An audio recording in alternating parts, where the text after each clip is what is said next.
ሰላም አድማጭ ተመልካቾቻችን ከአክብሮት ጋር ወገናዊ ሰላምታችን ያላችሁበት ይድረሳችሁ። ይህ በዓለም አቀፍ የፋኖ አስተባባሪ ኮሚቴ እየተዘጋጀ የሚቀርበው የማይጠይቅ ትውልድ በሚል አብይ ርዕስ ስር በተከታታይ የምናቀርበው ዝግጅታችን ነው። የአማራ ሕዝብ ዘመን ያዘመናቸውና ጊዜ የሰጣቸው ገዢዎች ባለፉት 50 ዓመታት በትከሻው ላይ ተጭነው የሐሰት ትርክት ፈጥረው ያልሰራውን ሰርቷል ያላለውም ብሏል በሚል አገር አቅንቶና ድንበር ጠብቆ ኢትዮጵያን እንዳንድ ነፃ ሀገር በልህቀት ያቆያትን ነገድ ባይተዋር በማድረግ ፍትህ ተነፍጎት በአገሩ መጻተኛ አድርገውት ቆይተዋል። ይህም የሆነው መጠየቅ የሚገባው ትውልድ ባለመጠየቁ በኢትዮጵያዊነት ተሸብቦ ለማንነቱና ለህልውናው ሳይታገል በመቆየቱ ነው። ዛሬ እድሜ ለፋኖ የህልውናውን የትግል አርማ ከፍ አድርጎ በማውለብለብ ትግሉን ወደ አዲስ ምዕራፍ አሸጋግሮታል። ይህ ዝግጅታችንም የተዛባ ታሪክን በማቃናት አማራው ለህልውናው የሚያደርገውን ትግል በመረጃና በማስረጃ የተደገፈ ዝግጅት ማቅረብ ነው። በዛሬው ዝግጅታችን ኮሎኔል እንደገናየሁን ይዘን ቀርበናል። የመወያያ ርዕሳችን ፍትህ የተነፈገው አማራ የሚል ነው። እንግዳችን በዙም ችግር ምክንያት ጽሑፋቸውን በድምፅ ልከውልናልና ይህንን ተከታትለን እንመለስ። በዝግጅቱ መጨረሻ የማዳበሪያ ሀሳቦች ይኖረናል። አብራችሁን ቆዩ። ጤና ይስጥልን። የማቀርበው ርዕሱ ራሷን ፍትህ የነፈገች ሀገር በሚል ነው። ይህንን ከጽሁፍ እያነበብኩ ቀጥላለሁ። ኢትዮጵያ ከዛሬ 450 ዓመታት በፊት ከሞላ ጎደል የተረጋጋ የመንግስት ስርዓት የነበራት ሀገር ነበረች ብሎ መናገር ይቻላል። በ6ኛው መቶ ክፍለ ዘመን በአረቡ ዓለም የተነሳው የእስልምና እምነት ተከትሎ የቀይ ባህርና የህንድ ውቅያኖስን በእስልምና እምነት ተጽዕኖ ስር እየወደቀ ዓለም አቀፍ ንግድና ግንኙነት መታወክ ነባር የቤጃ፣ የናራ፣ የኩናማ፣ የቢኒያሚር፣ የአፋር፣ የሶማሌ የጠረፍ አካባቢ ህዝቦች አካባቢዎች በእስልምና ቁጥጥር ስር መግባት የውስጥና የውጭ ተጽዕኖን መቋቋም ባለመቻሉ የአክሱም ዘመነ መንግስት እየተዳከመ በ10ኛው መቶ ክፍለ ዘመን አካባቢ ጀምሮ ማዕከሉ ወደ ሮሃ ወይም አዳፋ እንዲዘዋወር ሆኗል። በዚህ ዘመን ኢትዮጵያ ጠንካራ የውጭ ግንኙነት ተጽዕኖ የነበራት ባትሆንም በዛጉዌ ሥርወ መንግስት ማለት ነው ከ10ኛው መቶ ክፍለ ዘመን በኋላ ከግጭትና ከጦርነት ርቃ የተረጋጋ ማህበራዊና መንፈሳዊ ህይወት እንደነበራት ታሪክ ያስረዳል። ብዙ ፍልፍል አብያተ ክርስቲያናት ዛሬ ላይ የዓለም አቀፍ ቅርስ የሆኑ ድንቃድንቅ ግንባታዎች ተገንብተዋል። በዚህ ዘመን በኋላም ሰለሞናዊ ሥርወ መንግስት ወደ ስልጣን ከመጣበት ከ1270 ዓ.ም እስከ ግራኝ ሐመር ጦርነት ድረስ በተመሳሳይ የክርስትና መስፋፋት በተለይም የግዕዝ ስነ ጽሑፍ እና ፍልስፍና የዳበረበት ዘመን ሆኖ ሊጠቀስ የሚችል ሲሆን አገራዊ የግዛት ወሰን እስከ ዘይላና ምጽዋ የነበረው የባህር በር ተከብሮ በኢትዮጵያ ነገስታት ሙሉ ቁጥጥር ስር እንደነበር የአፄ አምደ ጽዮንን ዜና መዋዕል መመልከት በበቂ አስረጅ ይሆናል። በኋላም በአፄ ዘርዓ ያዕቆብ ዘመነ መንግስት ከፍ ያሉ ሃይማኖታዊ ጽሑፎች የዳበሩበትና ክርክሮች የሚደረግበት የነበረ ከሞላ ጎደል የተረጋጋ ማህበራዊና መንፈሳዊ ዘመን ነበር ብሎ መውሰድ ይቻላል። የህዝብ መፈናቀል፣ መሳደድና መጎሳቆን በእነዚህ ዘመናት በስፋት ተዘግቦ አናገኝም። በተለይም ህዝቡ የተረጋጋ ማህበራዊ ህይወት እንደነበረው ለመገንዘብ እንችላለን። ከግራኝ ሐመር ጦርነትና እሱን ተከትሎ የመጣው የኦሮሞ ወረራ በኢትዮጵያ በታሪኳ አይታ የማታውቀው ማህበራዊ ምስቅልቅል፣ ስደት፣ ግድያ፣ የማነስ እልቂትን የተከሰተበት አጠቃላይ የቀውስ ዘመን ነበር ብሎ መውሰድ የሚቻል ነው። ከዚህ ተነስተን የኦሮሞን ወረራ በየዘመኑ የታየበትን እይታ እንዴት እንደተበየነና የፍትህ ጉዳይ እንዴት እንደሆነ ቀጥሎ እንመለከታለን። የኦሮሞ ወረራ ዘመን የታሪክ ስብራቶች እስከዛሬ የዘለቁበት መሰረታዊ ምክንያት ወረራውን የበየንበት ብያኔ አንዱና መሰረታዊ ችግር ነው ብሎ መውሰድ ይቻላል። አብሮነት፣ ትብብር፣ አንድነት በተባሉ ሰበቦች ምክንያት ነገሩን ከምንጩ ከመረዳትና በልኩ ከመበየን ይልቅ ኦሮሞ በብዛትና በአውዳሚነት በወረራ የደመሰሳቸውን ባህል፣ ቋንቋና ማንነቶች ወደ ጎን በመተው የህዝብ ለህዝብ መዋሃድ እንደተፈጠረና ይህን በአዎንታዊ ጎን ብቻ በመመልከት እጅግ ስሁት ቅስቀሳ ሲደረግ መኖሩ አንዱና መሰረታዊ ቁልፍ ችግር ነው። ለዚህ መሰረታዊ ስሁት ድምዳሜ አስረጅ ሆኖ ሊቀርብ የሚችለው የኦሮሞን ወረራ በተለያየ መንግስታት የትምህርት ስርዓት ውስጥ በጽሁፍ በማስተማሪያነትም በጽሁፍም የቀረበበትን መንገድ መመልከት ነገሩን ግልጽ ያደርገዋል። ከደርግ ዘመነ መንግስት በፊት ጀምሮ በነበሩ ነገስታት ወረራውን በስሙ የኦሮሞ ወረራ ወይም በቀድሞ የኦሮሞ ስም በዛ የኦሮሞ ወረራ ተብሎ የተጠቀሰ መሆኑን ከተለያዩ ታሪክ መጽሐፍት በዘመኑ ከነበረው መረዳት እንችላለን። በየዘመኑ ወይም በየገዳ ስርዓቱ በየ8 ዓመቱ የኦሮሞ አባገዳ የወረራቸውን ግዛቶች ያሳደድና ያፈናቀላቸውን ወይም ከናካቴ የጨፈለቃቸውን ጎሳዎች በመዘርዘር እየተጠቀሰ ለመታወቅ ተችሏል። የአባ ባህሪ ድርሰቶችንም ከደርግ ዘመን በፊት የነበረ ስለነበር የረጅም ጊዜ ቢሆንም በአፄ ሰርፀ ድንግል ዘመን የተጻፈ ቢሆንም በዛ አንግል ለመረዳት እንችላለን። ወረራውን በስሙ ወረራ ብሎ ሲጠራው እንመለከታለን። በወረራ ለጠፉ ማንነቶች፣ ለተሰደዱ፣ ለተጨፈለቁና መከራ ለደረሰባቸው ህዝቦች እውቅና ሲሰጥ፣ ወረራውን ግን ሲፈርጅ ወይም በወረራ ያበየነበትን መንገድ አብዝቶ ወይም አጠንክሮ ሲኮንነው አንመለከትም። ወረራውን ከስሙ ከመጥራት ባሻገር ሁለተኛው በደርግ ዘመነ መንግስት የነበረው ነው። በደርግ ዘመነ መንግስት የመንግስት ጉልበት ይዞ የተከሰተው ቡድን ከራሱ ከኦሮሞው ልሂቅ የወጣ ስለሆነ የኦሮሞን ወረራ በስሙ ከመጥራትና ታሪካዊ ፍትህ ለማስፈን በብሔራዊ እርቅ ናሽናል ሪኮንሲሊዬሽን ወይም በሀገራዊ የመግባባት ዘዴ የእርቅና ስምምነት ወይም ፍትህ ከማስቀደም ይልቅ በተገላቢጦሽ ኦሮሞን ተበዳይና ጭቁን አድርጎ በመሳል በወረራ ለዘመናት ይዟቸው ከቆዩ ግዛቶችና ከጨፈለቃቸው ማንነቶች በላይ የኦሮሞን መጨቆን ብጥለው ገለበጠኝ እንዲሉ ሌላ በደል በመጨመር የሐሰት ትርክ በመፈብረክ የፍትህን አይን በማጥፋት የተለየ አዲስ በደል ሲጭን እንመለከተዋለን። የኦሮሞን ወረራ በስሙ ከመጥራት ይልቅ የኦሮሞ ስደት ወይም ኦሮሞ ማይግሬሽን ብሎ ሲለውጠው እናገኛለን። አንዱ የፍትህ መዛባት ምልክት አንድን ታሪካዊ ወንጀል በስሙ ካለመጥራት ይጀምራል። ወይም ሌላ የዳቦ ስም በመስጠት ማድበስበስና መሸፋፈን በማድረግ የተበዳይ ማንነቶች ድጋሜ እነሱን በመበደል ሆኖ እንዲያልፍ ያደርጋል። ራሱን ቀደም ከኦሮሞ በፊት ሲጠራበት ከነበረ ስሙ በዚህ ስም የተፈጸመውን በደልና ጥፋት ሆን ብሎ ከታሪክ ገጽ ለማፋቅ ለመካድ እንዲመቸው ኦሮሞ ብሎ ሲቀይረው እንመለከታለን። ለምን የሚለውን ጥያቄ የሚመልስ እስከዛሬ አልተገኘም። በምን ጥናት፣ በምን አዋጅ፣ በምን ስልጣን የሚለው ሁሉ መፈተሽ ያለበት ነው። ነገር ግን በደርግ ጊዜ ነው ኦሮሞ የሚለው ስም ለአገልግሎት የዋለው። ነገር ግን ምክንያቱን መገመት እንችላለን። ከፍሎ እንደተጠቀሰው በዛ በቀድሞው የኦሮሞ ስም የተፈጸሙ የዘመናት ወንጀሎችን ከታሪክ ገጽ ለመደምሰስ ሲባል ታስቦበት የተደረገ መሆኑን ያሳያል። ደርግ የተባለው ቡድን ወዲያውኑ ወደ ስልጣን ሲወጣ ያደረገው መሆኑ ደግሞ ሲታሰብ ሆን ተብሎ ታቅዶ የተሰራ ፍትህን የማዳፈን ተንኮል ሆኖ እናገኘዋለን። ይህን ተከትሎ የተደረጉ በአዋጅ መዝረፍና ማንነትን በድጋሚ የህገ መንግስታዊ መዋቅራዊና ስርዓታዊ በሆነ አካሄድ በተለይም አማራን ጨርሶ የመንቀልና የማጥፋት የመጨረሻ ፕሮጀክት አድርጎ በመውሰድ ኢፍትሐዊነት ግዘፍ ነስቶ የታየበት ዘመን ነበር። የኦሮሞን ወራሪነት ከመካድ አልፎ ተወራሪና ተጨቋኝ በማድረግ አማራው ለ450 ዓመታት የተጫነበትን ቀንበር የበለጠ በማክበድ ያለ ሀፍረት አማራን ወራሪ እና ነፍጠኛ አድርጎ የመሳል አዲስ የዘር ማጥፋት አዋጅ የተጸነሰበት ዘመን ነበር ብለን መውሰድ እንችላለን። በመሬት ላራሹ በከተማ ቤቶች ትርፍ ቤትና ቤቶች አዋጅ ኢላማ አድርጎ አማራ ካፈራው ሀብትና ንብረቱ ከኦሮሞ ወረራ የተረፈችውን ርስት ሙሉ በሙሉ በመንቀል ፍትህን ቆፍሮ ሲቀብራትና በአዲስ የኮሙኒዝም ፍልስፍና ሽፋን ነባሩን ዘር የማጥፋትና የማንነት ስልቀጣውን አዘምኖ ሲቀጥልበት እናያለን። በቀጥሎ የምንመለከተው በወያኔ ዘመነ መንግስት የነበረውን የኦሮሞ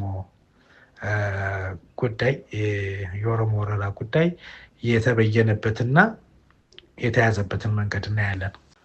በወያኔ ዘመነ መንግስት በደርግ ዘመን በትይዩ በነበሩት የተማሪዎች ንቅናቄ የተስፋፋው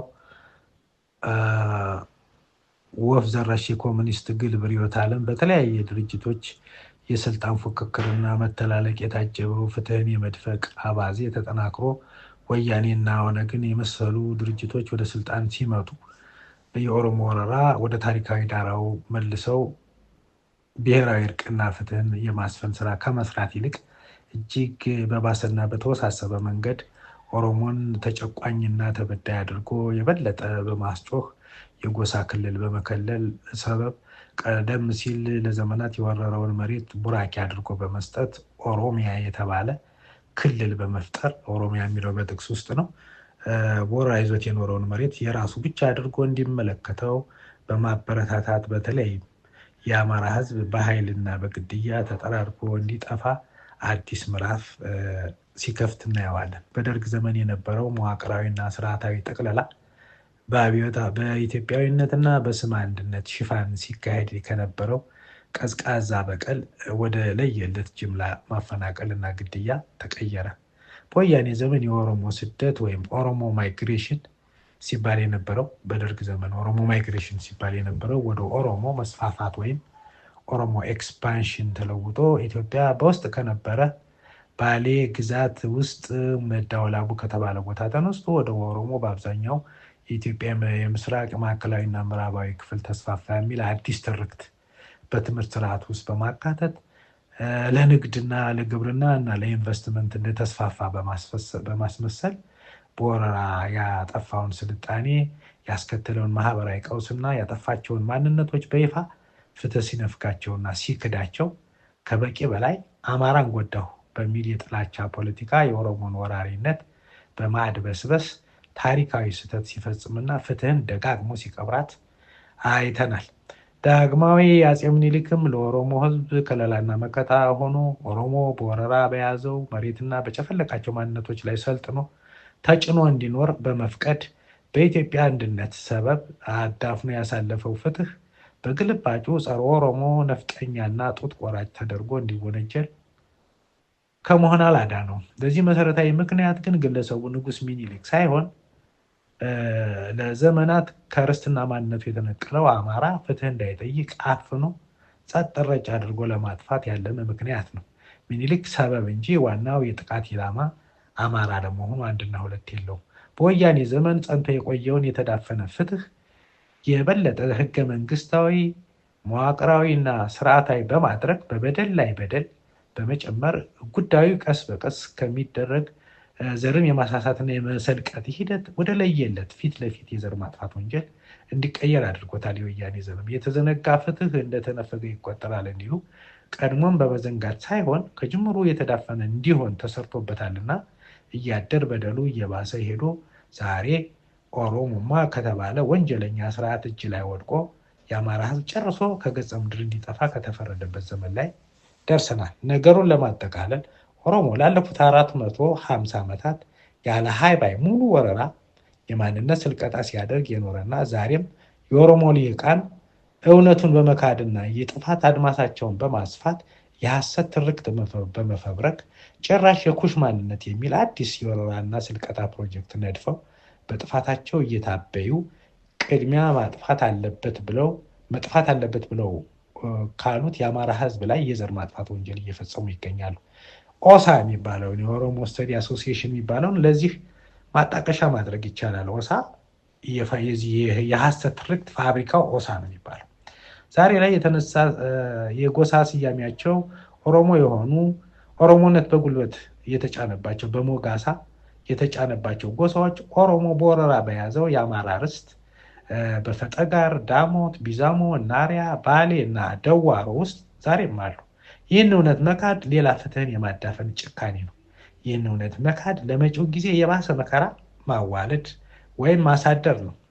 በጉዲፈቻ እናሳድጋለን፣ እናቅፋለን፣ ኦሮሞ አቃፊ ነው የሚል ሚዛኑን የሳተ ትርክት ፈጽሞ የጭፍለቃና ስልቀጣ ስልት መሆኑ ታውቆ ይልቁንስ ከላይ እንደጠቀሰው በሞጋሳ እና ህዝብን እንደ ህዝብ የመሰልቀጥና የማጥፋት ወረራ ነው ብለን መበየን ያስፈልጋል።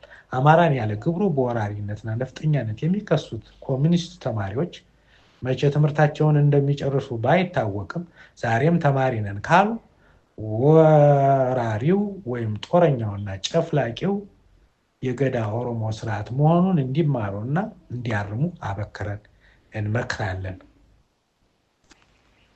ባለፉት 450 ዓመታት ፍትህ ተቀብራለች። ያለ እውነትና ያለ ፍትህ ደግሞ እያደር ውድመትና ጽልመትና ዋልድ ይሆናል እንጂ ወደፊት ፈቀቅ ማለት አይቻልም።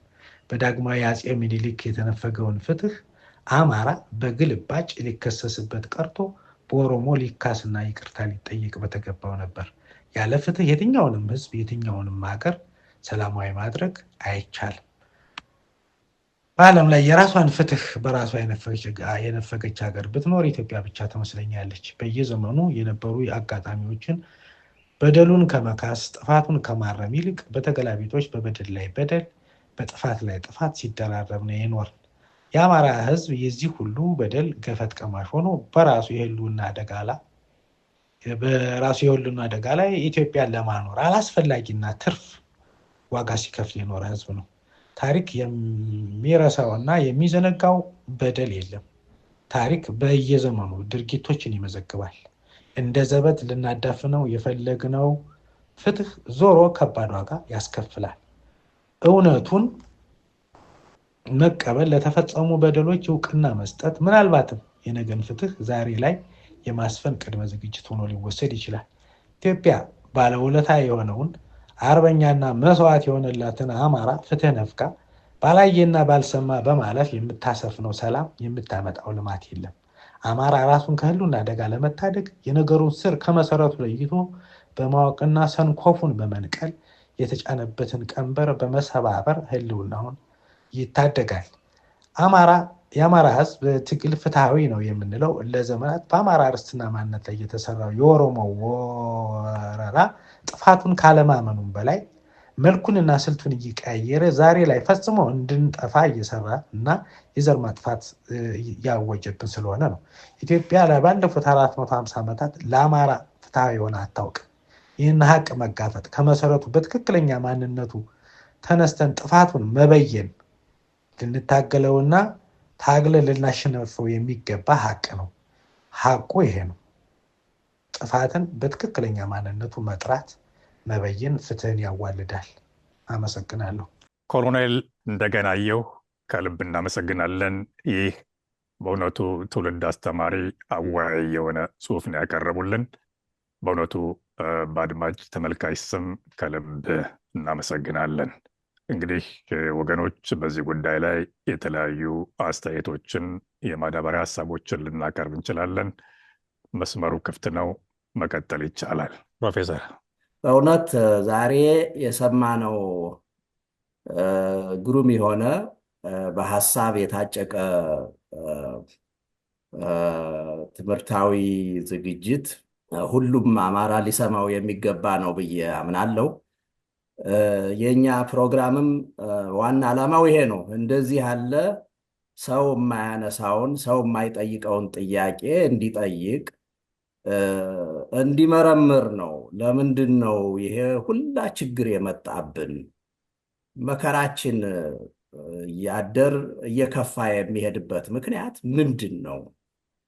መጠቅለያውስ ምንድን ነው? ከዚህ የምንወጣበት መፍትሄስ ምንድን ነው ብሎ እንዲጠይቅ ለማድረግ ነው። እና በእውነት እስከዛሬ ስናቀርባቸው የነበሩትም ትምህርታዊ ዝግጅቶች ያንን ለማድረግ ያለሙ ናቸው። ዛሬም ይህንኑ በዚያ መሰረት የቀረበ ጽሁፍ ነው። ብዙ ሰው ሊወያይበት የሚገባ ነው። እኛ ብቻ ሳይሆን ሌላውም ሰው አድማጭ እንዲጠይቅ ነው እንግዲህ። እና እኔ ዛሬ ብዙ አዲስ ነገር ነው የተማርኩኝ። ወደ 10 ከዚያም በላይ አዳዲስ ሀሳብ ነው የሰማሁኝ። ግን እኔ ጠቅለል አድርጌ ጊዜ ስለሌለን 4 ቁም ነገር ላይ አተኩሬ አጠር ያለ አስተያየት መስጠት እፈልጋለሁኝ። አንደኛው እዚህ ጽሑፍ ላይ የቀረበው ቁም ነገር ታሪክን በትክክል የመግለጽ አስፈላጊነት ነው። በተለይ ከኦሮሞ ወረራ ጋር ተያይዞ ሲነገረው የነበረው ሲተረክ የነበረው ትርክት እና ታሪክ ፍጹም ስህተት እንደነበረ ዛሬ ለደረስንበት አማራው የዘር ፍጅት የተጋለጠበት ዋናው ምክንያት ይኸው ታሪክ አረዳዳችን የተንሸዋረረ እንደሆነ ተምረንበታል። የኦሮሞ ወረራ ታሪክ በአግባቡ አልተገለጸም። አንዴ የኦሮሞ ስደት በዚህ በቀዳማዊ ኃይለሥላሴ ዘመን የተጻፉ የታሪክ ጽሑፎችን ስንመረምራቸው የኦሮሞ ስደት ወይም በእንግሊዘኛው ኦሮሞ ማይግሬሽን እየተባለ ነው ታሪኩ ሲድበሰበስ የነበረው። ይሄ ስደት የኦሮሞ ወደ ሀገራችን ከመጣ ጀምሮ ሲፈጽመው የግናኝ ወንጀል ታሪክ የሚገልጽ አይደለም። ስደት ሰዎች እንዲሁ ዝም ብለው በሌላ በችግር ምክንያት ከገጠር ወደ ከተማ ይሰደዳሉ። ያ ፍጹም ሰላማዊ የሆነ ስደት ነው። ከዚያ ጋር አመሳስለው የኦሮሞ ስደት እያሉ ታሪኩን ሲያድበሰበሱት ኖረዋል። ከዚያም በኋላ የኦሮሞ መስፋፋት የሚል ሌላ አገላለጽ ተጨመረበት። ያ የመጀመሪያው ማይግሬሽን ወይንም ስደት የሚለው ትንሽ ተሻሽሎ መስፋፋት ተባለ። ይህም ቢሆን የተፈጸመውን ታሪክ የተፈጸመው በዚህ በታሪኩ ውስጥ ያለውን ወንጀል የሚገልጽ ቃል አይደለም። የኦሮሞ መስፋፋት የሚለው አገላለጽ ይህንን በዚህ በወረራው ጊዜ የተፈጸመውን የታሪክ ጠባሳ በደንብ የሚገልጸው አይደለም። ይሄ የታሪክ ጠባሳ በደንብ ስላልተገለጠ የፍትህውን ጥያቄ እንዳያነሳ አድርጎታል። አማራው የአማራውን አይነ ህሊና ጋርዶታል የሚል ነው እና ለዚህ ደግሞ ምክንያቱ አንደኛ ይሄ ትውልዱ አይጠይቅም ብለናል። መጠየቅ የሚገባው ስላልጠየቀ ነው። መሪዎቹም በዚያ ጊዜ የነበሩት በእውነት ደካማ መሪዎች ናቸው። በተለያየ ጊዜ የነበሩ ይህንን ማስረዳት የሚችሉ ወይንም ማስረዳት የሚገባቸው ሰዎች መጠየቅ የሚገባቸው ሰዎች አልጠየቁም። ትክክለኛውን ጥያቄ አልጠየቁትም። መሪዎቹም በዚህ ምክንያት ተገቢውን ነገር አላደረጉም። ኦሮሞ በወረራውና በሰለባው ዘመን የፈጸመው የዘር ጥቃትና የባህል ድምሰሳ መሆኑን ይህም ከፍተኛ ወንጀል የተፈጸመበት የታሪክ ድርጊት መሆኑን እንደገና ኮሎኔል እንደገና ገልጾልናል በደንብ አድርጎ። የኦሮሞ ወረራ ተራ መስፋፋት ወይንም ስደት እንዳልሆነ ይልቁንም ከቅኝ ግዛት የከፋ እንደሆነ ወይንም ሌሎች ቅኝ ገዢዎች ከፈጸሙት ተግባር የከፋ ካልሆነ በስተቀር የማያንስ እንዳልሆነ ማንነት ላይ ያነጣጠረ መሬት ንጥቂያ፣ ዘረፋ፣ ሰለባ ብቻ ሳይሆን ማንነትንም የሚደመስስ ከፍተኛ ወንጀል ከፍተኛ ሰብአዊ መብት ጥሰት የተፈጸመበት የታሪክ ክስተት እንደነበረ ይህንን አስረድቶናል። ታሪክን ማድበስበስ የተፈጸመውን ወንጀል ሊቀይረው እንደማይችልም እኛ ታሪኩን ብናሽሞነሙ ነው የተመዘገበውን ታሪክ አይፍቀውም ወይም አይሽረውም። ስለዚህ ታሪክን በትክክል አለመግለጽ የፍትህ መዛነፍ እንደሚያመጣ ትክክለኛ ግንዛቤ ሊኖረን እንደሚገባ ተምረናል። ሁለተኛው ታሪክን በቅጡ የማያውቅ የታሪክን ስህተት እንደሚደግም ነው። ይሄ አንድ ጊዜ ብቻ አይደለም።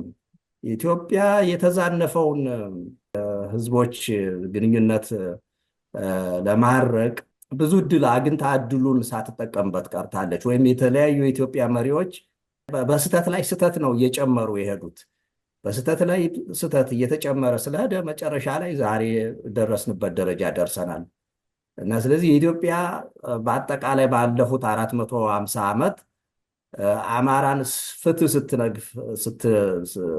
ስትነፍግ እንደኖረች ፍትህን ለተጠቂው አማራ መንፈጓ አጥቂዎችን በወንጀላቸው እንዲገፉበት እንዳደረጋቸው መጨረሻ ላይም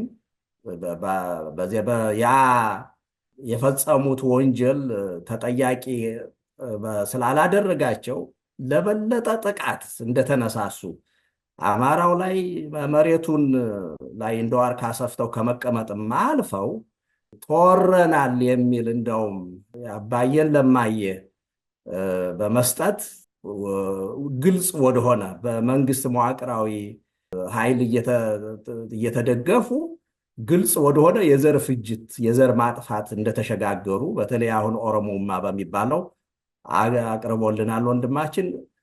ስለዚህ ዛሬ በአማራው ላይ የታወጀው የዘር ፍጅት የፍትህ ጉድለት ውጤት ነው፣ ወይንም የፍትህ መዛነፍ የፈጠረው የህልውና ችግር ነው። ሶስተኛው ፍትህ፣ ሰላም፣ ብልጽግናና ስልጣኔ አብረው ይኖራሉ፣ አብረው ይጠፋሉ የሚል መልእክት አስተላልፏል ኮሎኔል እንደገና። ያለ ፍትህ ሰላም ሊመጣ አይችልም። ኢትዮጵያ ሰላም፣ ፍትህና ብልጽግና እንደ ሰማይ የራቃት በዚሁ ምክንያት ነው። ፍትህን በመረጋገጧ ነው። ለአማራው ህዝብ ፍትህን ባለመበየኗ ወንጀለኞች ለበለጠ ወንጀል እንዲነሳሱ አድርጓቸዋል። ያ ደግሞ ኢትዮጵያ ውስጥ ሰላም እንዳይኖር አድርጓል። ብልጽግና እንዳይኖር አድርጓል። አንድነት እንዳይኖር አድርጓል። ኢትዮጵያ ለድህነትና አሁን ደግሞ ለጨርሶ መፈራረስ ያደረጋት የፍትህ መጓደል ነው የሚል መልእክት ተላልፏል። እንግዲህ በአጠቃላይ ለአሁን ላለንበት ሁኔታ ጠቅለል ብሎ ሲገለጽ ይሄ ዛሬ የሰማነው መልእክት ትምህርቱ ታሪክን የማያውቅ የታሪክ ስህተት ይደግማል ነው እና አማራው ከዚህ በፊት የተሰሩትን ስህተቶች መድገም የለበትም። ፋኖ ከዚህ መማር አለበት። ከዚህ የጥቃት አዙሪት መውጣት የምንችለው ፍትህ ሲሰፍን ነው፣ ተጠያቂነት ሲሰፍን ነው፣ የተበደለው የተጠቃው ሲካስ ነው የሚል ነው እና በጣም ግሩም የሆነ ጽሁፍ ነው። በጣም ሁሉም ሰው ሊያነበውና ሊያዳምጠው የሚገባ ነው። አመሰግናለሁኝ። እናመሰግናለን ፕሮፌሰር። በኦሮሞዎች ወረራ ወደ 28 የሚሆኑ ነገዶች እንደጠፉ ይነገራል። ከዚህም የተረፉት በጅምላ በሞጋሳ በግል ደግሞ በጉዲፈቻነት ወደ ኦሮሞነት እንዲቀየሩም ተደርገዋል። ከነዚህ አብዛኛው አማራ ተገዶ በሞጋሳነት ወደ ኦሮሞነት መቀየሩን ልብ ይሏል። ይህ እንግዲህ ቀን ሲወጣ አማራው ወደ ራሱ ማንነት ይመለሳል ብለን ተስፋ እናደርጋለን። ኤድዋርድ ኦሉንዶርፍ ኢትዮጵያንስ በሚለው መጽሐፉ ገጽ 76 ሶስተኛው አንቀጽ ላይ እንዲህ ይላል። የኦሮሞ ሕዝብ በኢትዮጵያ ስልጣኔ አንድም ቁሳዊም ይሁን አእምሮዊ አስተዋጽኦ ያበረከተው ነገር የለም ይላል። ይህ እውነታነት አለው። ኦሮሞ በኢትዮጵያ ስልጣኔ ውስጥ ከዚህ ቦታ ይህንን ሰራ፣ ይህን አደረገ፣ ይህን አስተዋጽኦ አበረከተ የሚል በታሪካችን ውስጥ ኑሮም አያውቅም፣ የለም። ሌንጮ ባቲ የተባለው ትናንት የኦነግ ከዚያም የኦህዴድ አሁን ደግሞ የጡት ቆራጩ የአብይ አህመድ ተላላኪ ካድሬ ሆኖ በሳውዲ አምባሳደር ሁነት ሾመውና አሜሪካኖች ለአምባሳደር አንቀበልህም ብለው ውድቅ ያደረጉበት ግለሰብ በአንድ ወቅት እኛ ኦሮሞዎች ኢትዮጵያ ውስጥ ራሳችን ፈልገን አጣ ነው ያለው። ያለ ምክንያት አይደለም። እንደዚህ ላይ አንድ ነገር መነሳት ያለበት ነገር አለ። የእኛ ህዝብ ብዙ ጊዜ የራሱ የሆነን ነገር ወደ ጎን ማድረግ፣ እውነታውን መጋፈጥ ያልቻለበት፣ ሁል ጊዜ በአንድ ነገር ብቻ በኢትዮጵያዊነት የተሸብበው አብሮ በመኖር ጉዳይ ላይ ራሱን እየሰበከ ራሱን ሲያታልል የኖርበትን ጉዳይ እዚህ ላይ ማንሳቱ ነው አስፈላጊ ነው። አማራው በህዝብ ቁጥር ራሱን እንደ ሁለተኛ ቆጥሮ የተቀመጠበትን ነገር እዚህ ላይ ማንሳት አስፈላጊ ነው። በ1976 ዓ ም በደርግ ጊዜ ለመጀመሪያ ጊዜ በተደረገው የህዝብና የቤት ቆጠራ የኦሮሞ ህዝብ በ332,000 ይበልጣል ይላል። ነገር ግን ይላል ከወረድ ብሎ ጦርነት በሚካሄድባቸው በወልቃይት፣ በጠቀዴ፣ በጠለምት አካባቢ ህዝብና ቤት ቆጠራ አልተካሄደም ይላል። በዚህ አካባቢ ደግሞ ቢኖረው ህዝብ አማራው ነው።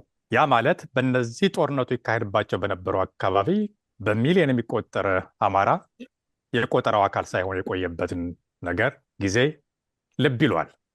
ያ ማለት በዛን ወቅት በነበረው ቆጠራ የአማራ ህዝብ ከኦሮሞ ህዝብ ቁጥር የበለጠ እንደነበረ ልብ ይሏል። ወያኔ ከመጣ በኋላ የአማራን ህዝብ በማሳነስ የኦሮሞን ህዝብ ከፍ በማድረግ ሰፊ መሬት ያለው ብዙ ህዝብ ያለው ገናና ህዝብ አድርጎ ለማቅረብና አማራን ለማሳነስ ይህን የተጠቀምበትን ነገር ታሳቢ ማድረግ ያስፈልጋል። ቀንና ወቅት ጊዜ ሲመጣ ፀሐይዋ ስትፈነጥቅ ትክክለኛ ቆጠራ በሚመጣበት ጊዜ አማራው ከኦሮሞ የበለጠ የህዝብ ቁጥር ያለውና ባሰፋፈሩም ባኗኗሩም ሰፍት እንደ ዋርካ ሰፍቶ የተቀመጠ የአማራ ህዝብ መሆኑን ያኔ እውነት ቀን ሲወጣ ፀሐይ ስትፈነጥቅ በትክክል የሚገለጽበት ጊዜ ይመጣል። ያ ደግሞ መሆኑ አይቀርም መቼ የሚለው ነገር ካልሆነ በስተቀር። ወደ ውይይት ማዳበሪያውን እንቀጥላለን። ጋሽ ተክሌ ቀጥል። እዚህ ላይ ኮሎኔል እንደገና የሰጠን መሰረታዊ ሀሳብ የአማራ ትግል የት መጀመር እንዳለበት መከራው ከየት እንደጀመረ የሚያሳይ ስዕል ነው የሰጠን ብዬ ነው። የመጀመሪያው አማራው ከሁሉም በላይ ፋኖ የሚመሩ ሰዎች መገንዘብ ያለባቸው አንዳንዶቹ እንደሚሉት የአማራው መከራ የዛሬ 50 ዓመት ተጀመረ ብለው የጀመሩ ሰዎችን ስላይ ስለምሰማ ይህን ትክክል አለመሆኑን የአማራው ትግል የአማራው መከራ የጀመረው ከ450 ዓመት በመሆኑን ያሳየናል። ሁለተኛ ማንም ሰው እንደሚያውቀው ዛሬ ትናንት የነበራቸውን አረመኔያዊ ድርጊት ለመሸፈን ሲባል ስማቸውን የቀየሩ ኃይሎች የሚመሩበት ያስተማሩበት ትምህርት መጽሐፍ ይሄ ነው። የገዳ ሜልባ ኦሮሚያ ትርጉም በሃሮ ቢያንሳ የተባለው መጽሐፍ ነው። ይህ መጽሐፍ የውሸት ክምር ያለበት ግን እያንዳንዱ ኦሮሞ ደግሞ የኛ ነው ትክክል ነው ብሎ የያዘው ነው። ይህንን ይንዳል ይሄ አቀራረብ። ሁለተኛ ማንም ሰው እንደሚረዳው ኦሮሞ የሚለውን ስም ያስተዋወቀላቸው ኦሮሞ ዲሞክራሲ አን ኢንዲጂኒየስ አፍሪካን ፖለቲካል ሲስተም ሲል የጻፈው አስምሮም ለገሰ ነው። አስምሮም ለገሰ ከአሁን ከወንድማችን ጋር ካቀረበው ኮሎኔል ጋር ይስማማል። ይህን መጽሐፍ እዩት። ከመጀመሪያው ገጹ ላይ ከየት ተነስተው ከየት እንደመጡ ይነግረናል። በካርታ ምን ይለናል? ኦርማ ፓስቶራል ናቸው። ኢንዲያን ኦሽን ስር ነው የሚነሱት። ማኒላንድ ተነስተው ከዚያ ሪቨር ጣና የሚባል አላቸው ከታች ታንዛኒያ ላይ። እዚያ ኬንያ ሲገቡ ቦረና ዋሶ ይባላሉ። ከፍ ሲሉ ደግሞ ቦረና አይሲኦሎ ከኬንያ ውስጥ ያለ አንዱ የምዕራባዊ ክፍል ነው። እሱ እንደሆነ ይቀጣል። ከዚያ ቀጥሎ ደግሞ ቦረና መርሳቤት፣ የመርሳቤት የአይሲኦሎ ግዛታቸው ዋና ከተማ ነው። ከዚያ ተነስተው ሊበን የሚባሉት ቦረና፣ ርሲ፣ ቡርጅ እያሉ ራያ ድረስ እንደሄዱ ወረራቸውን ያሳያል። ምን ማለት ነው? ይህንን ሰውዬ የገዳ ስርዓት የሸለሙት ነው። እውነተኛ ለኛ ብለው የተቀበሉት መጽሐፍ ነው። ስለዚህ ከዚህ ጋራ የኮሎኔሉ ስራ የተጣጣመና የተያያዘ ነው። ስለዚህ እኛም ይህንን የአማራ ህልውና ትግል ለማስቀጠል ፍትህ ለማስፈን መነሻ ማድረግ ያለብን ከግራኝ ወረራ ተከትሎ የመጣው የኦሮሞ ወረራ ሰለባ ባህል ማንነት ማጥፋትን መያዝ መቻል። ከዚያ ካልተነሳን ከዚያ ፍትህ ካላገኘን የአማራ ህልውና ትግል የትም ሊደርስ አይችልም። ስለዚህ መሰረቱን ያን ሰጥቶናል።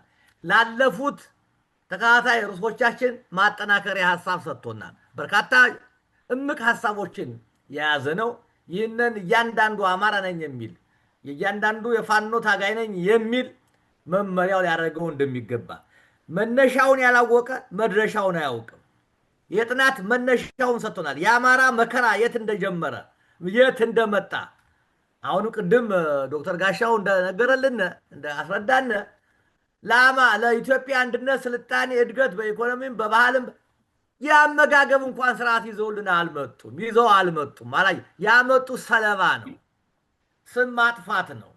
እና ይህንን መጽሐፍ በአግባቡ ተችቶልናል ማለት ይቻላል። በአጭር ቃል ተችቶ ይሄ የውሸት ክምር መሆኑን እኒህ ሰዎች የያዙትን የውሸት ክምር መሆኑን ሰጥቶናል። ሁለት የነሱ አባገዳ የሆነው ሰው አስምረው ለገሰ ከያዘው ጋር ይጣጣማል፣ ሀቅም ነው። እና እኔ በዚህ መንገድ የአማራን የህልውና ትግል ለማስፋፋት መነሻውን አውቆ ታሪካዊ መነሻውን አውቆ ታሪካዊ ፍትህ ካልተሰጠ ድረስ የአማራ የፍትህ ጥያቄ ይሟላል ብዬ ስለማስብ ላቀረበልን ወንድማችን እግዚአብሔር ይስጥልን። በተከታታይም በዚህ አይነት በሰላ ብሩ ማስተማር እንዲቀጥልልን ለማሳሰብ ወዳለሁ። አመሰግናለሁ። እናመሰግናለን ጋሽ ተክሌ። በትክክል ነው። ፕሮፌሰር አስመሮም በኦሮሞ ታሪክ ላይ ሰፊ ጥናት ያካሄዱ ሰው ናቸው። ይህ መጽሐፍ አግኝተው ማንበብ ለሚችሉ የእነዚህ ሰዎች ታሪክ ለማወቅ ለመረዳት ለሚፈልጉ ሁሉ ይህን መጽሐፍ ማንበብ ይጠበቅባቸዋል። ከላይም የተጠቀሰው ዊሊያም ኦሎፍም በዚሁ አጋጣሚ የዚህን የነሱ ብቻ ሳይሆን ሰፊ የኢትዮጵያን ታሪክ ወደኋላ ተመልሶ ጥናት ያጠና ሰው ነው። መጽሐፉ የታተመው በ1960 በፈረንጆቹ አቆጣጠር ነው እና ይህ መጽሐፍ አግኝቶ ለሚያነብ ሰው በእውነቱ እውነተኛውን ታሪክ ሊያገኝ የሚችልበት እድል ስላለ ባገኛችሁት አጋጣሚ ሁሉ ለማንበብና ለመረዳት ትሞክሩ። ጥሩ ነው። ውይይታችን እንቀጥላለን። ወንድም ገብረ ይቀጥል።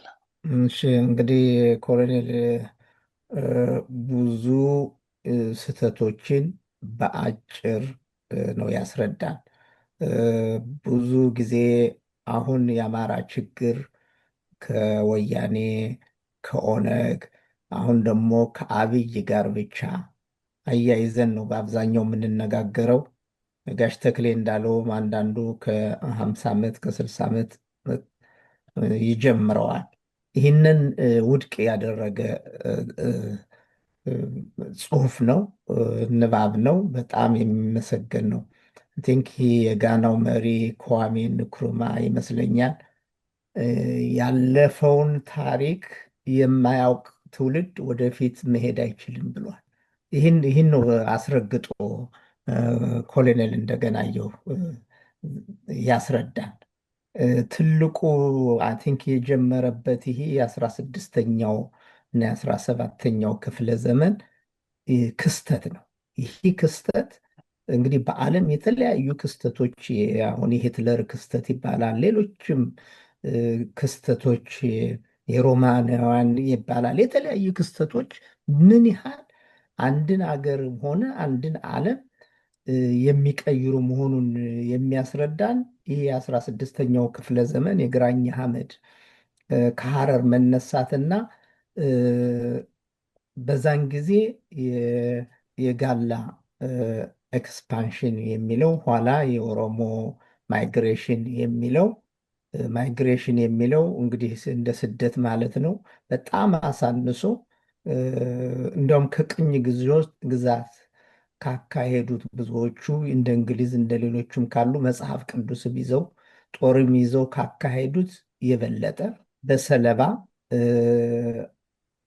የሃይማኖት ቅርሶችን፣ እርሻዎችን፣ ሴቶችን በመድፈር ቤቶችን በማቃጠል በዓለም ታሪክ ጭፍጨፋ ያካሄደን እንደ ማይግሬሽን መቁጠሩ ራሱ የሚያሳንስ መሆኑን የሚያሳየ ነው።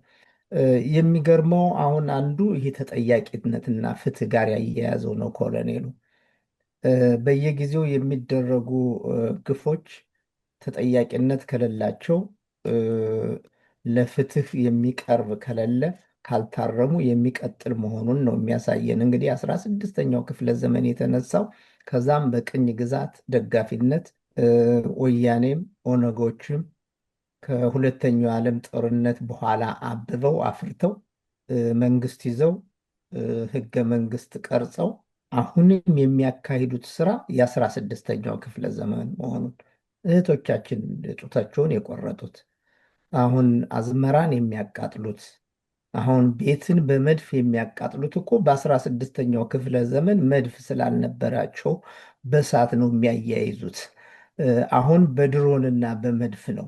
ልዩነቱ የመሳሪያው አጠቃቀም ካልሆነ በስተቀር በ16ኛው ክፍለ ዘመን በአማራው ላይ የተሰራው አሁን በ22ኛው ክፍለ ዘመን በተለየ መሳሪያ ዘመናዊ በሆነ መሳሪያ እየተደረገ መሆኑ ነው።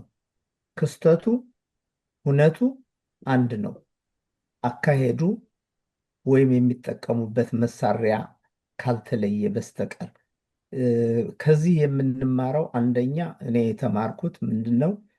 ይሄ አሁን የአማራውን ችግር ከአብይ ከወያኔ ከኦነግ ጋር የማያያዝ ሳይሆን እነሱ የአባቶቻቸውን የአያቶቻቸውንን ተግባር ከብዙ ዓመት በኋላ እንደገና እያስፈጸሙ መሆኑን የሚያሳይ አማራውም የችግሩ አሁን ላለበት ደረጃ ያደረሰው ችግር ምንጩን ነው ምንጩንና መነሻውን ሩት ኮዙን ነው ያሳየን። ይህንን በትንታኔ ይዘን አማራው ይህንን እስካልተገነዘበ ድረስ በእውነትም የሚያመጣው መሰረታዊ ለውጥ አይኖርም። የሚያመጣው ጥገናዊ ለውጥ ነው የሚኖረው። እስካሁን በተደረጉት ስህተቶች እንዳይሄድ ምንጩን አሳይቶናል። ይህንን ምንጩን የማድረቅ ደግሞ የዚህ ትውልድ ኃላፊነት ነው። አመሰግናለሁ። እናመሰግናለን ወንድም ገብሬ። መቀጠል እንችላለን። አበባው መቀጠል ትችላለህ። አመሰግናለሁ። ብዙ የምጨምረው ነገር የለም። በተለይም ደግሞ የዓለም አቀፍ ፋኖ አስተባባሪ ኮሚቴ የሚያስተላልፈው ፕሮግራም የማይጠይቅ ትውልድ የሚል አብይ ርዕስ ያለው ነው። ለመጠየቅ ማወቅ ያስፈልጋል። የአማራ ሕዝብ ችግር መሰረቱ ወደኋላ ራቅ ብሎ ከታሪክ መነሻ ያለው ስለሆነ ያንን ታሪክ በርብሮ አሳይቶናል። ታሪኩን ወይም በደሉን ብቻ መዘርዘር ብቻ ሳይሆን ወደፊትስ ይሄ ከበደሉ ባሻገር በደሉን የሚክስ ፍትህ ሳይሰጠው ያደረ ፍትህ የኋላ ያደረ ፍትህ ስለነበረ አማራ በዘላቂነት ከችግሩ ሊላቀቅ አልቻለም።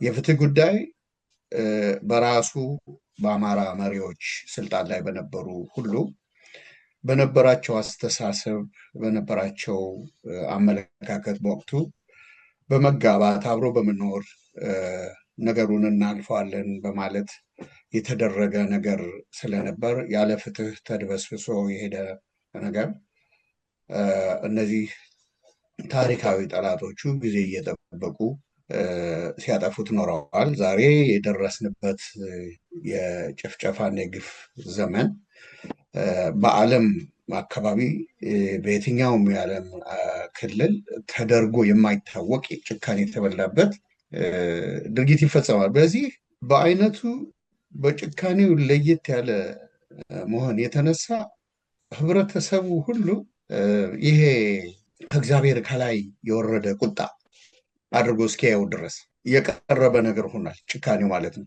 ነገር ግን እያሻሻሉ ያመጡት ጥላቻው መሰረቱ ታሪክ ነክ ያለው ዝም ብለን አይደለም የምንገለው ብለው በጻፉት እና በደረቱት ታሪክ ላይ መሰረት አድርገው ነው ይህንን ፍጅት ሲፈጽሙት የኖሩት። ይሄ ነገር አላበራም።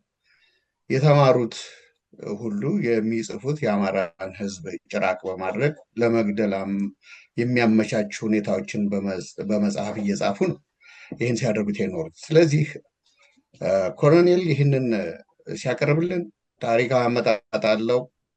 ፓናዶል በማዋጥ ወይ በባንዴድ የሚታከም ሳይሆን ስር ነቀል የሆነ ፍትህን መሳሪያና ግብ ያደረገ ትግል ተደርጎ አማራ ይህን ፍትህ አግኝቶ ካላጠቃለለው በስተቀር በየ30 ዓመቱ በየ40 ዓመቱ እየተመላለሰ የሚፈጀው ቡድን መቀጠሉ አይቀርም።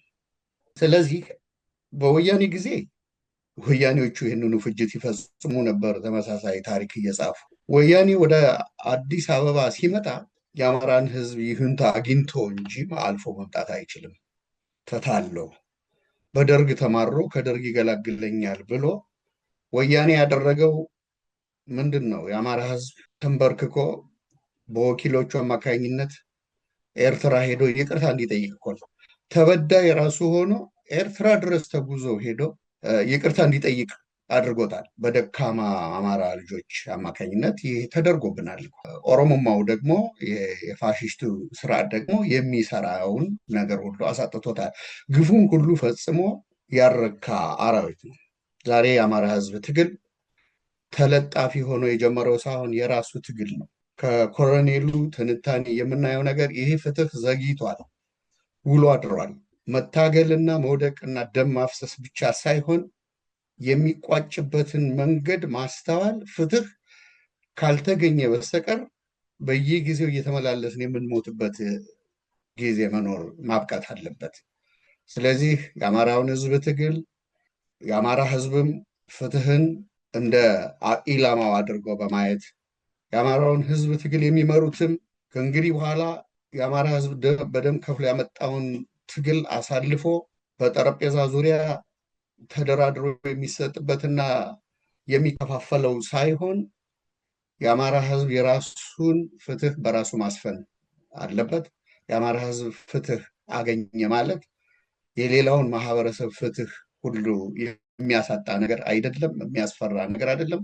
ግን ዛሬም ነገም የአማራ ህዝብ ሊጠይቅ የሚገባው ፍትህ እናገኛለን ወይ? ትግላችን በምን ሁኔታ ነው የሚቋጨው? አሁንም ቢሆን አሳልፈን ትግላችንን በደም የከፈልንበትን አሳልፈን እንሰጣለን ወይስ በእጃችን ይህን ትግል አድርገን ፍትሃችንን እናስገኛለን የሚለው ነው እና ፍትህን መሰረት አድርጎ ሴንትራል የሆነ ያንን ሴንተር ያደረገ ጽሁፍ ነው ያቀረበልን። ኮሎኔልን ደግሜ አመሰግናለሁ። ጨርሻለሁ። እናመሰግናለን አበባው። ፕሮፌሰር ሪቻርድ ፓንክረስት በአንድ ወቅት በኢትዮጵያ ታሪክ ጉዳይ ላይ አንድ ያሉትን ነገር እዚህ ላይ መጥቀስ የሚያስፈልግ ይመስለኛል። ሌሎች ሰፋሪዎች፣ ተስፋፊዎች በኢትዮጵያ ላይ የሰሩትን ግፍና በደል መነገር አለበት። እውነተኛው ታሪክ ሊገለጽ ይገባል።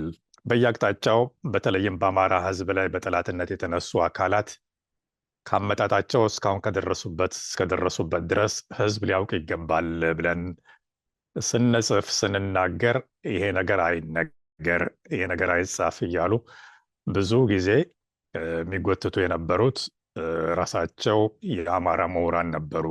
ይህም ተዋልደን ተጋብተን ተዛምተን በዚህ እንዴት ብለን ይህን ነገር እንናገራለን፣ እንዴት ብለን ይህን ነገር እንጽፋለን በሚል እውነተኛው ታሪክ እንዳይነገር ያደረጉ ራሳቸው የአማራ ምሁራን ናቸው ብለው የወቀሱበትን ነገር እዚህ ላይ ማንሳቱ ተገቢ ነው። ወያኔ ከገባ በኋላ እውነተኛው ታሪክ በዩኒቨርሲቲ ደረጃ እንኳን እንዳይሰጥ የታሪክ ዲፓርትመንት እንዲዘጋ ማድረግ፣ ከዛ በኋላ የታሪክ ምሁራንም አንድ ላይ ተሰባስበው በጋራ የተስማሙበት የታሪክ ትምህርት እንኳን እንዲሰጥ ውሳኔ ከተወሰነም በኋላ ፕሮፌሰር ባህሩ ዘውዴ እንዳሉት በአንድ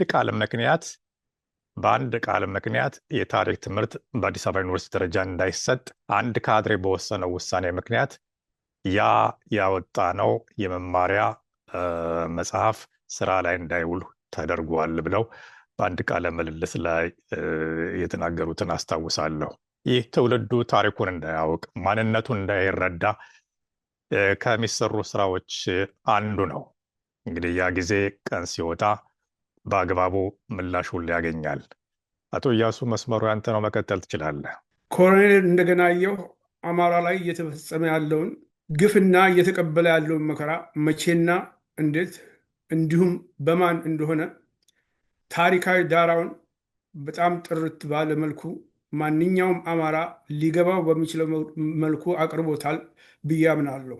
ከኮሎኔሉ አቀራረብ እና ከታሪካዊ ዳራው በመነሳት በራሴ አመለካከት ሳየው የአማራው ዋናው ትልቁ ችግር አንዱ ሆኖ የሚታየኝ የግራኝ አህመድንና የፋሽስት ጣሊያንን ወረራ ግፍ በማጉላት ከነሱ የባሱትን የወንድ ብልትና የሴት ጡት ቆራጭ ኦሮሞዎችን የመሬት ንጥቂያና አፈናቃይነት ገደብ የለሽ ግፍ ደብቆና አድበስብሶ ምንም እንዳላደረጉ እስከዛሬ አቅፎ አብሮ መኖሩ ነው። አድበስብሶም በማለፉ ከትውልድ ትውልድ ከመግደልና ንጥቂያ ዘረፋ ውጭ በጭንቅላታቸው ተጠቅመው አስተዋጽኦ ሊያበረክቱ የማይችሉ ጥቁር አፍሪካውያን ወራሪ ኦሮሞዎች በዘረፉት በአማራ ምድር ላይ እንደ ዋርካ ሰፍተው ለመኖር በቅተዋል።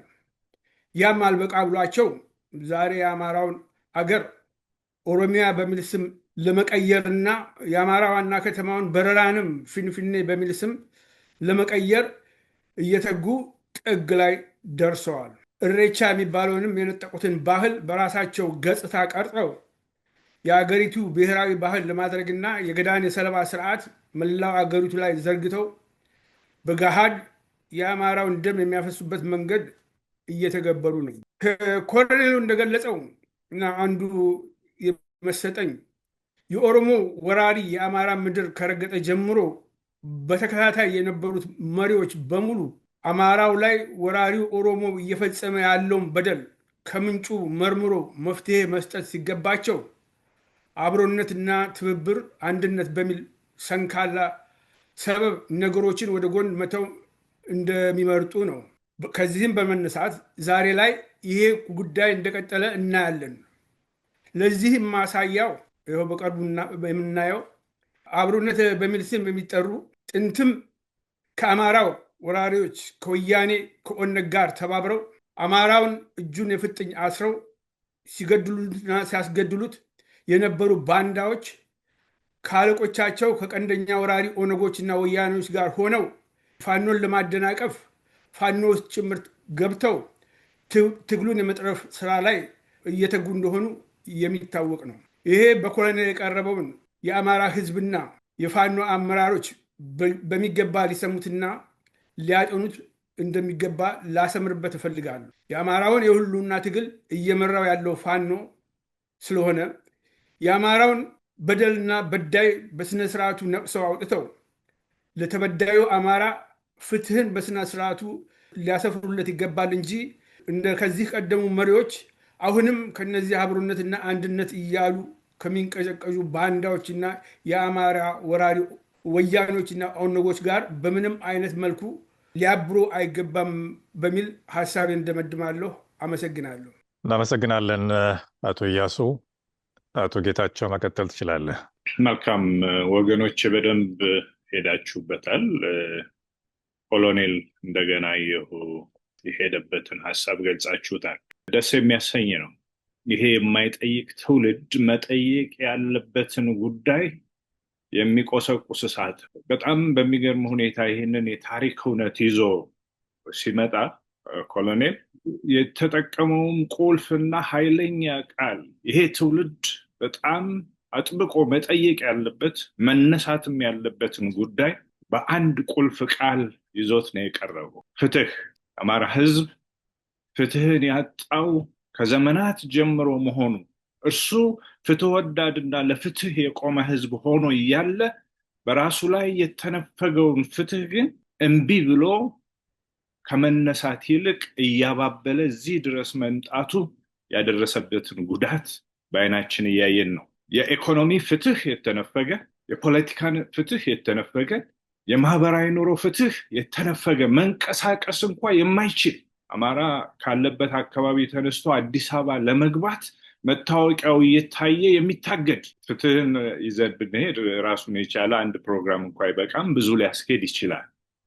ነገር ግን ይሄ ቁልፍ ቃል የአማራውን ትውልድ በአሁኑ ሰዓት ዝም ያለውን እንዲጠይቅ ካላደረገው አሁንም ደንዝዟል ማለት። ይሄን ጉዳይ ነው ርዕስ አድርጎ የመጣው። ይሄን ትልቅ ሀሳብ ነው ይዞ የመጣው።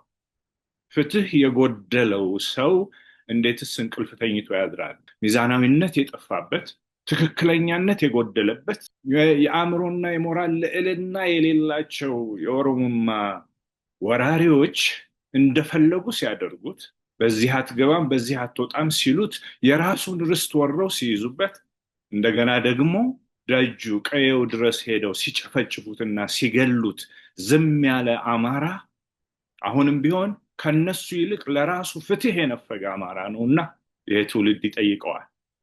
የሚመጣውን ትውልድ ይጠይቀዋል። የአማራ ምሁራን የተባሉት አንዳንዶች ኢትዮጵያኒስት ሙቭመንት ላይ አለን እያሉ የአማራውን ታሪክ፣ የስነ መንግስት ታሪኩን፣ የስነ ስርዓት ታሪኩን፣ የግብረገብ ታሪኩን ሁሉንም በፍትህ የማየት ታሪኩን እያጎደፉ እንደፈለጉ ሲጫወቱበት እያየ ቁጭ የሚል ትውልድ ለራሱ ፍትህ የነፈገ ትውልድ ነው። ይሄን እምቢ ብሎ ነው እንግዲህ የአማራ ፋኖ ራሱን መስዋዕት አድርጎ ለመስጠት የወጣው። ብዙ ደም ፈሷል፣ ብዙ አጥንት ተከስክሷል። ዛሬ ዝም ያልክ አማራ ታሪክ ይጠይቅሃል፣ ትውልድ ይጠይቅሃል፣ ፍትህ ትጠይቅሃለች። ራስህን ፍትህ ነፍገህ ትውልዱን ሁሉ ፍትህ እንዲያጣ የምታደርግ ዛሬ ንቃ። ይሄ መልእክት ቀላል መልእክት አይደለም። ዛሬ ተነስ፣ ዛሬ ውጣ። የራሱ ምንም አይነት የሞራል ልዕልና የሌለው አመራር በሀገሪቱ ላይ ነክሶ ቁጭ ብሎ ልታስተናግድ ብቁ የሆነ ሞራል አለህ ብለን አናምንም። ሌላው የኢትዮጵያ ማህበረሰብም ፍትህ መነፈግ ማለት ህመሙ ሊሰማው ይገባል። ተራውን እየጠበቀ ነው። በዚህ ሰዓት መላው የአማራ ህዝብ፣ መላው የኢትዮጵያ ህዝብ ይህንን ስርዓት ከስሩ ነቅሎ ለመጣል ፍትህን ፍለጋ መውጣት አለበት። በየከተማው ሲቪል ሙቭመንት መቀጠል መንቀሳቀስ አለበት። ይህንን ጉዳይ በመሪነት እያሽከረከረው ያለው የአማራው ህዝብ ነው። ያንን እንኳን ነጥቀው እኛንን ሊሉ ይፈልጋሉ። ደሙን እያፈሰሰ ያለው የአማራ ህዝብ ነው። በየቤታችሁ በፍርሃት በስንፍና ዛሬም ብኖር ይሻላል በሚል ታስራችሁ የተቀመጣችሁ ሁሉ ያለ ፍትህ ኑሮ አይደለም፣ ህይወት አይደለም። ይህንን መልእክት አዳምጣችሁ መላው የአማራ ህዝብ ለፍትህ ይውጣ የምትለዋን መልእክት ከኮሎኔል እንደገናየሁ መልእክት ጋር ጎልቶ የሚታይ ስለሆነ ይችን ሀሳብ ለመስጠት ነው። በጣም አመሰግናለሁ። እናመሰግናለን አቶ ጌታቸው። አድማጭ ተመልካቾቻችን ኮሎኔል እንደገናየሁን በድጋሚ እያመሰገን የዛሬ ዝግጅታችንን በዚሁ እንቋጫለን። በሌላ ጊዜ በሌላ ዝግጅት መልሰን እስክንገናኝ ደህና ቆዩን።